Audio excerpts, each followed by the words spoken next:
कि concurrent status and education के बारे में कि एजुकेशन ऑन कॉन्करेंट लिस्ट का क्या मतलब है, कि कॉन्करेंट स्टेटस कैसा है एजुकेशन का इंडियन कॉन्स्टिट्यूशन में। देखो, एक है हमारे देश में सेंट्रल गवर्नमेंट, एक स्टेट गवर्नमेंट। नॉर्मली क्या होता था कि 1976 से पहले ना ये दोनों अलग अलग काम करती थी, इनके अपने अपने काम होते थे, लेकिन क्या होता था डिस्प्यूट अराइज हो जाता था, इसीलिए कॉन्करेंट लिस्ट आई थी जिसमें ना इनकी पावर बांट दी गई थी।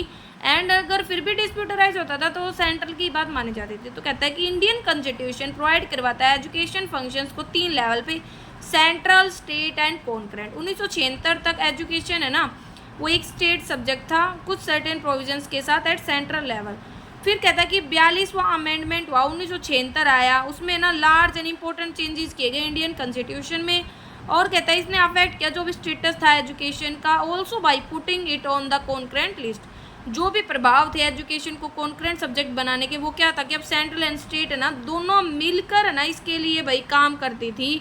ठीक है, कोई भी एस्पेक्ट्स ऑफ एजुकेशन का प्राइमरी से लेकर यूनिवर्सिटी लेवल तक अगर डिस्प्यूट होता था, लेजिस्लेशन जो भी बनाए गए थे तो सेंट्रल गवर्नमेंट का जो भी मतलब लेजिस्लेशन था उसको ही इम्पोर्टेंस दी जाती थी। ठीक है, तो कहता है कि कॉन्करेंसी सिग्निफाई करता है एक partnership which is at once meaningful and challenging. तो ये मीनिंगफुल भी है लेकिन चैलेंजिंग भी है। जो नेशनल पॉलिसी है वो will be oriented towards giving effect to it in letter and spirit. तो देखो, status of education 3 importantly central में कहता है कि अंडर लिस्ट 1 ऑफ एंट्री 65 ये बताता है research centre for special studies central के पास थे, साइंटिफिक और टेक्निकल असिस्टेंस इन इन्वेस्टिगेशन और डिटेक्शन ऑफ क्राइम सेंट्रल के पास था, training of police officer, professional, vocational और टेक्निकल ट्रेनिंग।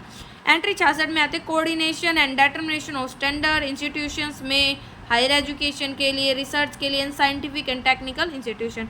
और यूजीसी यूनिवर्सिटी ग्रांट कमीशन अभी 2024 में तो इसके ऊपर ज़्यादा ही चल रहा है पेपर लीकेज पे। तो ये हमारे सारे आते थे सेंट्रल लिस्ट में। और एंट्री 67 आता है, इसमें आता है आर्टिकल 49 मतलब जो भी मोन्यूमेंट्स है, जो भी नेशनल इंपॉर्टेंट के पैलेसेज है लाइक ताजमहल वगैरह जो भी उनकी सेफ्टी, तो ये आता है हमारा। ठीक है, सेंट्रल लिस्ट में।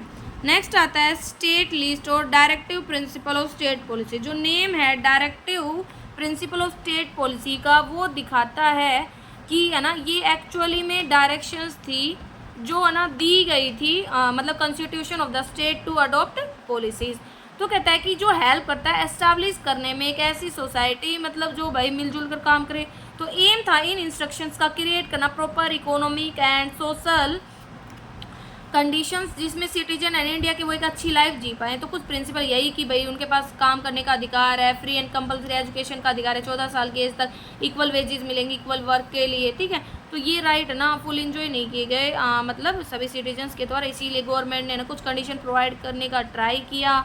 ठीक है, इसमें ना कुछ लीगल राइट्स वगैरह लेके आए। जो कॉन्स्टिट्यूशन है हावेवर वो हमें बताता है कि जो स्टेट है वो रन करता है government that must not forget the long term aim, कि उन्हें लॉन्ग टर्म एम्स को इग्नोर नहीं करना है, इन्हें ना उनको रियलिटी में लेके आना है। तो कॉन्स्टिट्यूशन मेंशन करता है कि जो स्टेट है उसे स्ट्राइव करना, कोशिश करनी है कि राइट वर्क दे, राइट टू एजुकेशन दे, right to assistance for government in case of citizen unemployment, sick, retired और डिसेबल्ड। स्टेट है ना वो मेंटेन करता है एंट्री सेकंड इंस्ट्रक्शंस को भी जो रिलेटेड एजुकेशन, जिसका मतलब यूनियन लिस्ट 63, 64, 65, 66 में आते हैं। डायरेक्टिव प्रिंसिपल जो स्टेट है प्रोमोट करता है looks after the interest of schedule caste, tribe वगैरह। जो स्टेट है वो ना देखता है कि भाई after public health, animal husbandry, prevent slaughter वगैरह मतलब जो हत्या होती है काउज की उसको रोकना, अदर मिल्क गिविंग एनिमल्स की बैन करना, ठीक है, ड्रिंकिंग वगैरह पे। तो ये सब इसमें बताया गया है।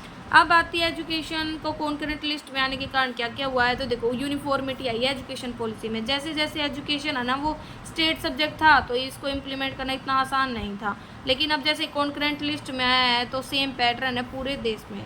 इम्प्रूव हुए हैं स्टैंडर्ड, जैसे कॉन्करेंट सब्जेक्ट बना एजुकेशन तो इंडिया है ना at the level of research in the field of education वो इम्प्रूव हुआ है। रिसर्च फाइंडिंग बहुत अच्छी हुई है नेशनल और स्टेट लेवल पर। एजुकेशनल फॉर इमोशनल इंटीग्रेशन, हमारे देश में ज़रूरत है इमोशनल इंटीग्रेशन की, देन इट इज़ पॉसिबल जब एक स्टेट है ना उसको सेंटर के साथ कंपेयर करेंगे तो जो इम्प्रूवमेंट होता है एजुकेशन में वो टाइम टू टाइम होगा।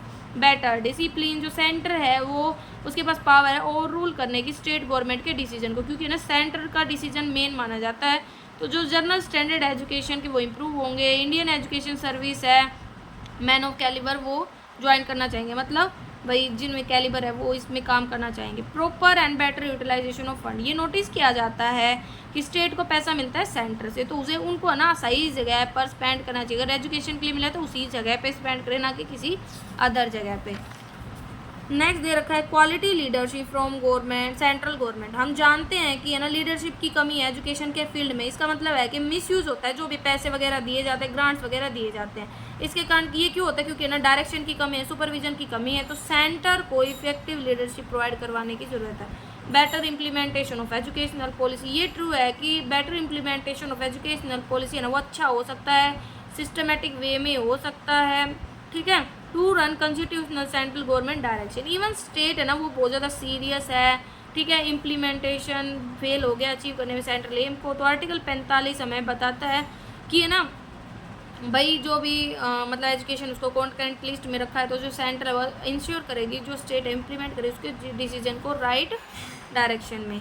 अब है क्रिएट करना इक्विलिटेरियन, मतलब इक्वल सोसाइटी जिसमें हर किसी के पास इक्वल राइट हो, ये जरूरी है अचीव करना इस एम को। And then educate equally in same manner, तो इसमें यही है based on democratic value, state have equal appreciation of local need, sense of security to minority, free from red tape, मतलब रेड टेपिज्म तानाशाही वगैरह से, और unity in diversity. While India हमें पता है डाइवर्स कल्चर है, लेकिन फिर भी है ना उनमें भाई एक अच्छी आइडेंटिटी मेंटेन करना, उनके कल्चर को बनाए रखना। फ्री फ्रॉम रेड टेप का मतलब होता है अगर एजुकेशन एक कॉन्करेंट सब्जेक्ट बन गया तो है ना बहुत ज़्यादा ब्यूरोक्रेट इसमें इंटरफेयर करेंगे, पर अब दो इम्प्लीमेंटेशन डिसीजन है वो डिले होंगे, स्टेट को है ना क्लियर लेने की ज़रूरत होगी सेंटर से। If we want education to remain free from bureaucracy, तो ना इसे एक स्टेट सब्जेक्ट रहने देना ही ठीक है। Sense of security to minority, ये मतलब only when education is a state subject. Minority है ना बहुत ज़्यादा क्लोज होते हैं स्टेट गवर्नमेंट के, तो जो माइनॉरिटी जो प्रोग्रेस कर सकते हैं accordingly if education is a state subject, ठीक है। तो ये वही है। Next national policy on education 1986, जो सेंट्रल स्टेट पार्टनरशिप है नेशनल पॉलिसी ऑन एजुकेशन, इसने एक्सेप्ट किया था कॉन्करेंसी इन एजुकेशन को। इसके अकॉर्डिंग कॉन्करेंसी बताती है एक मीनिंगफुल पार्टनरशिप सेंट्रल गवर्नमेंट में और स्टेट गवर्नमेंट में, ठीक है। ये प्रमोट करेंगे एक्सीलेंस हर लेवल पर। रोल ऑफ लोकल कम्युनिटी, जो नेशनल पॉलिसी ऑन एजुकेशन है विजुलाइज करता है इंपॉर्टेंट रोल लोकल कम्युनिटी का in this promotion of education. तो ये जरूरी है कि जो स्कूल है, जो लोकल कम्युनिटीज़ हैं, वो इंटीमेटली एसोसिएटेड हो एजुकेशनल प्रोसेस के साथ। This will harness local knowledge को, इंटरेस्ट एंड इंथुजियाज्म को। यहाँ पे देखो central government and financial assistant to state, तो ये असिस्टेंट है 3 फॉर्म में होगी। ग्रांट इन एड, ट्रांसफर करना रेवेन्यू वगैरह को स्टेट गवर्नमेंट के पास, और grant in aid for development expenditure given for the plan as a whole through planning commission, जिसे अब नीति आयोग बोलते हैं, और expansion of central and centrally sponsored sectors.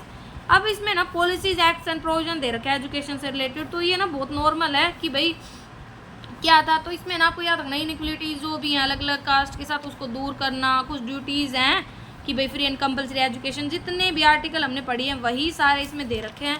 तो थोड़ा सा हमें ये देखना है, फिर कौन कौन सी प्रॉब्लम आई थी वो रियलाइज़ करने में हमने क्या क्या मेजर्स लिए वो सब हमें यहाँ पे बता रखा है, ठीक है।